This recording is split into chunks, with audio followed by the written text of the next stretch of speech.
C'est vrai que nous nous référons souvent à cette charte d'Amiens. Elle date de 1906 et mérite donc à être réfléchie dans le contexte qui a conduit à son adoption. Car si nous nous réclamons toujours du principe d'indépendance voté à Amiens, nous ne pouvons pas en transposer littéralement les affirmations dans le contexte d'aujourd'hui. Revenons donc en octobre 1906. Nous sommes à Amiens où la CGT tient son 9e congrès. Victor Griefuls, secrétaire général, et Émile Pouget déposent une motion pour la tendance majoritaire de la Confédération. Motion dont l'objet essentiel est d'affirmer les buts de la CGT dans une conception révolutionnaire dont les finalités sont la suppression du patronat et du salariat. Griefuls veut que cette perspective prenne l'ascendant sur celles et ceux qui se limitent à une finalité réformiste. Cette perspective révolutionnaire, la motion la traduit en affirmant 2 nécessités conjointes. D'une part, une action visant l'accroissement du mieux-être des travailleurs par la réalisation d'améliorations immédiates, telles que la diminution des heures de travail et l'augmentation des salaires. D'autre part, une action qui prépare l'émancipation intégrale des travailleurs, qui ne pourra se réaliser que par l'expropriation capitaliste. Cette affirmation conjointe de ces 2 finalités de l'action syndicale, la charte d'Amiens l'exprime sous l'expression de double besogne. Ce qu'affirme la charte d'Amiens, c'est que le syndicat est appelé à devenir la base même de la réorganisation sociale. C'est cette volonté de considérer le syndicat comme un collectif légitime pour organiser une société nouvelle qui permet de comprendre l'affirmation de l'indépendance des syndicats par rapport aux partis politiques. Le syndicalisme s'est affirmé ce jour-là comme capable de penser et de fonder la réorganisation sociale et comme légitime à le faire hors de l'emprise des partis politiques. Donc, ne nous méprenons pas. La charte d'Amiens n'affirme pas que le syndicalisme doit s'abstenir de faire de la politique. En proclamant sa finalité d'abolition du capitalisme par l'expropriation, la charte d'Amiens est fondamentalement politique. Mais ce qu'elle affirme, c'est que pour que le syndicalisme puisse mener ce projet politique dans son champ propre, il doit s'abstenir de toute dépendance partisane. En même temps, la charte d'Amiens reconnaît la liberté de chaque syndicaliste à militer dans une organisation politique, mais en lui demandant de ne pas introduire dans le syndicat les opinions qu'il professe au dehors. Résumons-nous. La charte d'Amiens n'est pas un engagement à la neutralité politique, mais un engagement à l'indépendance, issu du refus que le syndicalisme soit confiné à la seule lutte pour l'amélioration des conditions de travail et des salaires, et de volonté à affirmer sa légitimité à transformer l'organisation sociale. Mais pour mieux comprendre l'ensemble des enjeux, il faut s'intéresser aux autres visions de la relation entre syndicalisme et politique qui se sont exprimées au congrès d'Amiens. Pour comprendre les enjeux de cette charte, il faut comprendre ce qu'étaient les volontés de ceux qui n'en étaient pas partisans. D'une part, la position d'Auguste Queffer de la Fédération du Livre était une vision réformiste qui postulait de la capacité des revendications ouvrières à pouvoir engager des évolutions qui permettraient un renoncement progressif au capitalisme par des réformes successives. La perspective de gains progressifs, fussent-ils limités, leur paraissait plus essentielle que les finalités révolutionnaires de l'action. De ce fait, ils partageaient l'affirmation d'une indépendance politique, mais pour d'autres raisons que celle de la perspective révolutionnaire. D'autre part, la position des marxistes, soutenue par Jules Guesde et représentée par Victor Renard de la Fédération du Textile, qui défendait une alliance privilégiée avec la section française de l'Internationale ouvrière, la SFIO. Attention, pour éviter d'éventuels risques d'anachronisme, rappelons que nous sommes en 1906 et que le congrès de Tours de 1920 n'a pas encore séparé socialistes et communistes. Rappelons aussi que la SFIO de 1906 défend une conception révolutionnaire du socialisme et que Léon Blum défendra encore en 1920 à Tours cette conception d'un changement absolu, catégorique. Quand Victor Renard défend l'existence de rapports privilégiés avec la SFIO, c'est avec les mêmes finalités révolutionnaires que les majoritaires. In fine, le vote très majoritaire de la motion déclare le syndicalisme comme légitime à construire sa propre doctrine sociale et pour y parvenir, affirme la nécessité de l'indépendance politique du syndicalisme. S'il fallait résumer la teneur de la charte d'Amiens en quelques mots, c'est l'affirmation d'un syndicalisme à finalité politique, mais indépendant des partis. On pourrait dire que c'est l'affirmation du primat du travailleur sur le citoyen.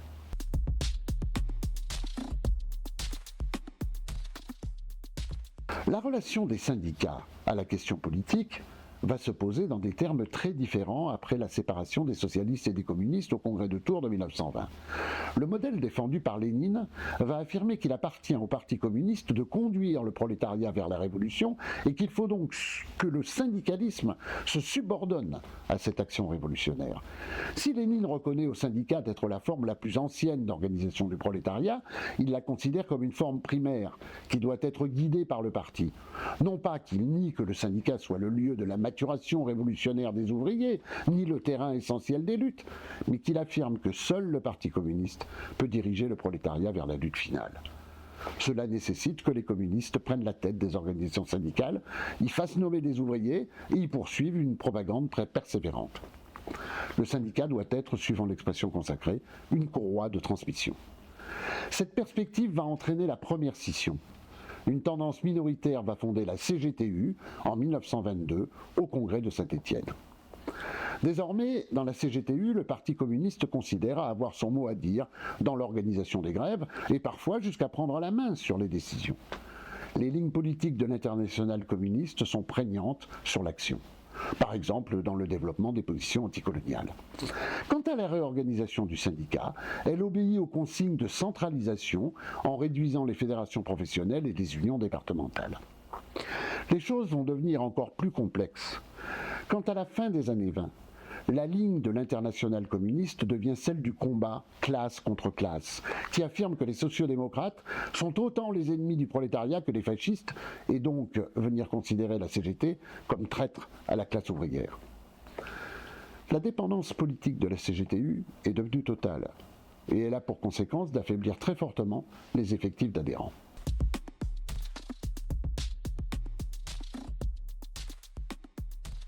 Au-delà des divergences entre CGT et CGTU sur les perspectives de résolution de la crise économique de 29, c'est dans les luttes de la base que des ouvriers vont vouloir privilégier l'action syndicale et mettre les divisions au second rang. Les mineurs de la Loire ou du Nord, des travailleurs en Saône-et-Loire, dans la Drôme, en Ardèche, vont faire front commun contre le patronat en organisant des grèves, des manifestations ou des 1er mai communs. À l'usine gazière de Saint-Denis, les confédérations vont jusqu'à fusionner. Ces mobilisations unitaires de terrain, comme la forte chute des effectifs de la CGTU, font prendre conscience à Benoît Frachon, le secrétaire général de la CGTU, de la nécessité de dépolitiser pour se recentrer sur les luttes ouvrières.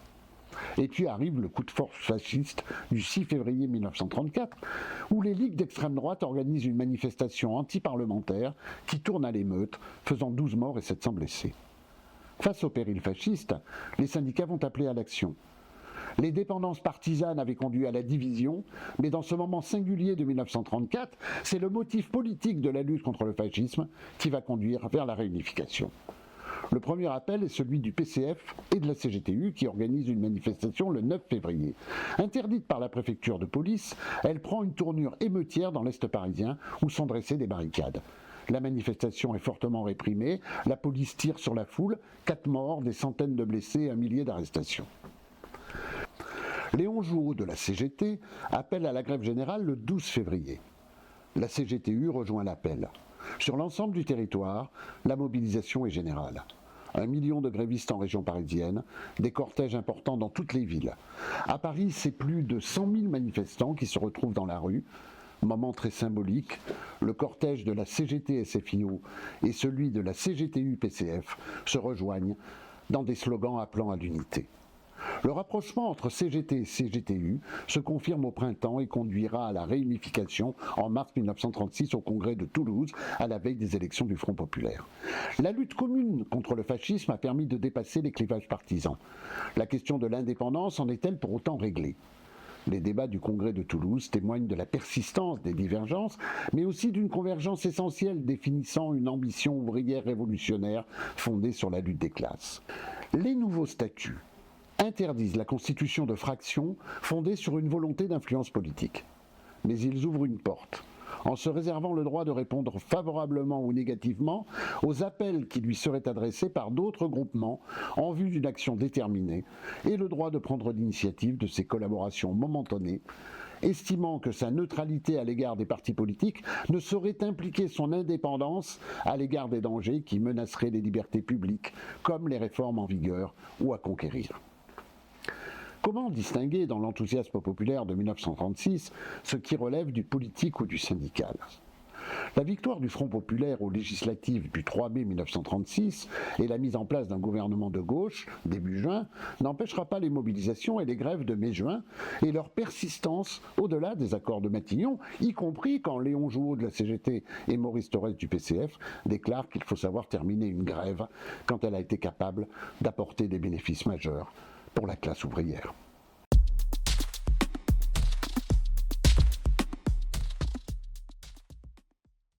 Le rejet de la collaboration et du nazisme va permettre la constitution d'un arc politique exceptionnellement ouvert, de la social-démocratie chrétienne au communisme.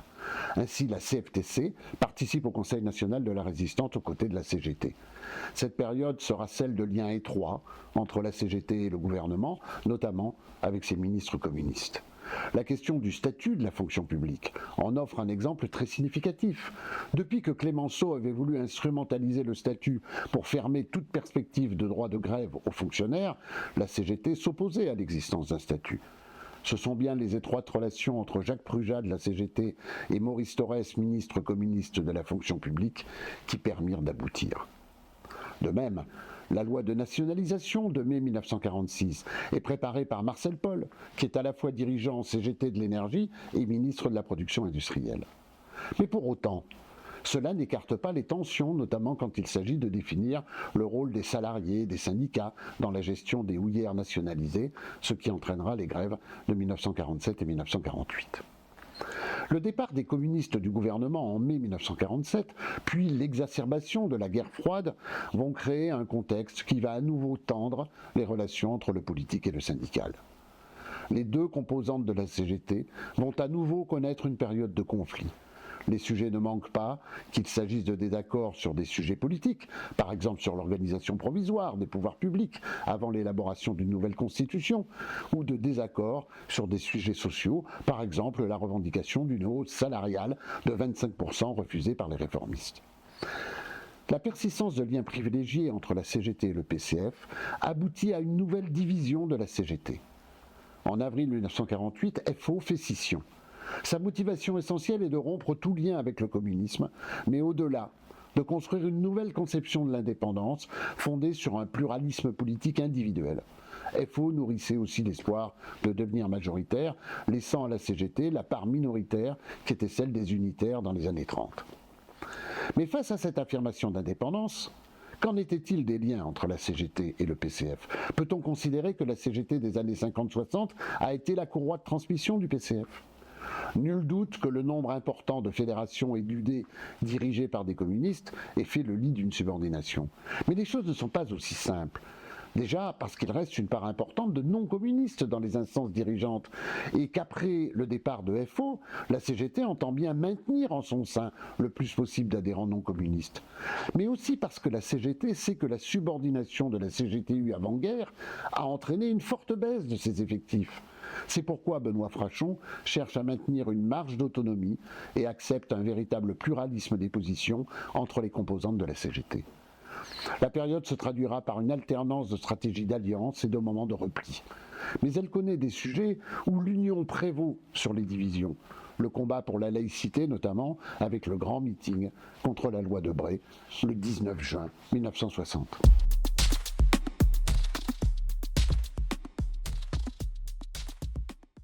L'autre grande famille syndicale, celle issue d'un socialisme chrétien non marxiste, fondé sur la doctrine sociale de l'Église, je veux parler de la CFTC, la Confédération des travailleurs chrétiens, va connaître des débats analogues et vivre les mêmes conséquences.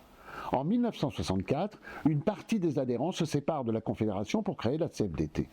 Il faut dire que la CFTC avait depuis la guerre cherché à s'affranchir autant de sa proximité politique avec le MRP démocrate chrétien que de ses références confessionnelles chrétiennes. Mais en son sein, la tendance renouveau appelait à une orientation plus clairement socialiste et elle se sépare pour fonder la CFDT qui défendra un socialisme autogestionnaire et nouera des proximités politiques avec le PSU fondé en 1960 avant de renoncer à toute référence au socialisme pour lui préférer la vision réformiste dans les années 1990. Donc, voilà un autre exemple de division syndicale née d'opposition politique.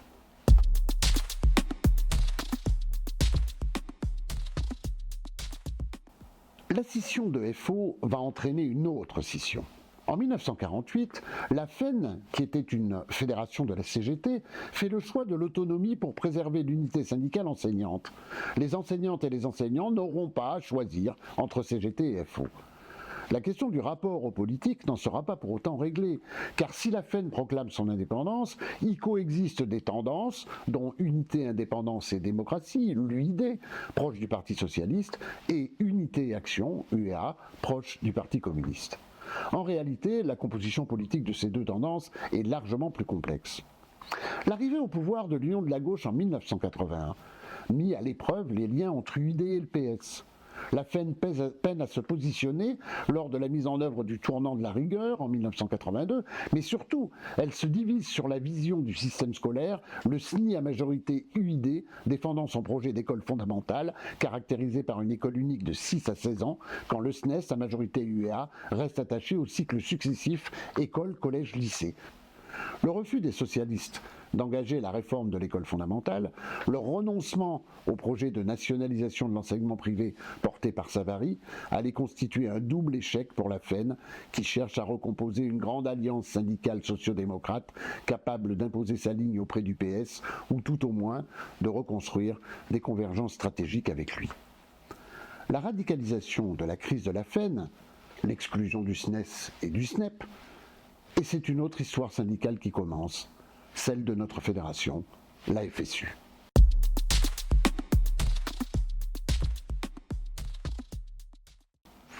Oui, effectivement, elle l'est. Nous sommes à un moment où les liens entre les partis politiques et les organisations syndicales ne sont pas du tout de même nature que pendant les différentes périodes du XXe siècle que nous venons d'évoquer. Pour reprendre l'expression de Carrel-Lyon, nous venons de vivre un cycle de 30 ans de dépolitisation sociale. Et le contexte pourrait appeler à en voir le dépassement. Essayons de repérer quelques traits de la singularité de la situation actuelle par rapport à celles qui ont dominé le XXe siècle. D'abord, la question d'une mainmise par un parti ne se pose plus de la même manière, même si persiste le passif des époques où ce fut le cas. Il arrive sans doute encore parfois qu'un dirigeant politique puisse être tenté de dicter le calendrier social. Mais aucun parti aujourd'hui n'a de stratégie construite d'instrumentalisation d'une organisation syndicale dans la perspective de sa mise sous tutelle. Cela n'exclut évidemment pas l'impérative nécessité de notre indépendance, mais cela permet de la poser en d'autres termes. Un autre élément de la période actuelle est celui d'une capacité d'unité intersyndicale dont les luttes de 2023 contre la réforme des retraites ont témoigné. Un arc intersyndical large est un facteur d'indépendance. Un autre élément est lié au développement des combats du féminisme, de l'antiracisme, de l'écologie, qui offrent le terrain de coopération nouvelle capable de transcender les divergences partisanes. L'Alliance écologique et sociale en est le témoignage. Une autre caractéristique particulière de la période a été celle de l'expression syndicale d'un soutien au programme du nouveau Front populaire de juin 2024 et de l'affirmation qu'elle porte d'une aspiration syndicale à un rassemblement à gauche. Enfin, la menace d'une arrivée de l'extrême droite au pouvoir réactive le souvenir de 1934 et, sans porter la vision d'un recommencement de l'histoire, nourrit les espoirs d'une mobilisation capable de transcender les divisions partisanes. Tout cela doit nous conduire à être capables d'inventer de nouvelles formes de relations politiques. En tout cas, à renoncer à une polarisation du débat qui voudrait nous faire croire que nous aurions à choisir entre subordination et neutralité. Voilà mes chers camarades, en espérant que ces quelques éléments historiques vous aideront au débat que vous allez avoir maintenant sur ces questions.